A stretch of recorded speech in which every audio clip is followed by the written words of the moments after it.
দোয়া কবুলের 5টা শর্ত বলে আজকের আলোচনা শেষ। 1 নম্বর শর্ত, ইউর ইনকাম শুড বি হালাল। হারাম খাইয়া দোয়া করলে কবুল হবে না, ঠিক কি না?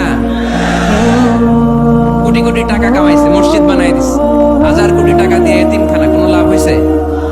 কোনো লাভ হয় নাই। ইন্নাল্লাহা তাইয়্যিব লা ইয়াকবালু ইল্লা তাইয়্যিবা। আল্লাহ পবিত্র, আল্লাহ যেটা গ্রহণ করে ওইটাও হওয়া লাগবে।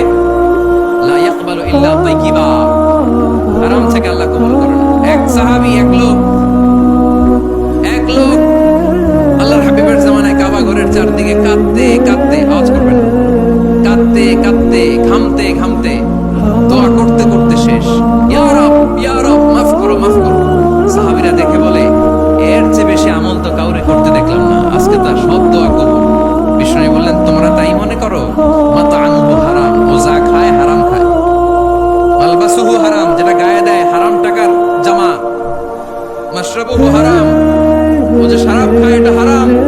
আন্না ইউস্তাজাবু লাহু, আল্লাহর কি ঠেকা পড়ছে তার দোয়া কবুল করার, ঠিক কি না? হালাল থেকে সামান্য দান করলে আল্লাহ কবুল করে। হালাল যারা খায় তারা মুস্তাজাবুদ দাওয়া। এই যে বাজারের কুলিওয়ালা, ঠেলাওয়ালা, দিনমজুর, আমার রিকশাওয়ালা ভাইয়েরা, মুস্তাজাবুদ দাওয়া। রিকশাওয়ালার কাছে দোয়া চান, ও মুস্তাজাবুদ দাওয়া। ওরে ধমক দিয়েন না, ও দোয়া করলে আপনার জীবন উজালা করে দিবে কে? আপনার বাড়ির দারোয়ান হতে পারে মুস্তাজাবুদ দাওয়া, কারণ বেতন পায় 5000, ওর হারাম ঢুকবে কেমনে? যেটা খায় ওইটাই হালাল। এজন্য আপনার ইনকাম হালাল হতে হবে দোয়া কবুলের জন্য। শর্ত নাম্বার 1। শর্ত নাম্বার 2, দোয়া করার সময় দোয়া করতে হবে একজনের কাছে। তিনি কে? আল্লাহর কাছেও কিছুক্ষণ মসজিদে চাইলেন, আবার মাজারে যেও বাবার কাছে চাইলেন, দোয়া একেবারে কবুল। কবুল হবে? খবরদার, চাইতে হবে একজনের কাছে। তিনি কে?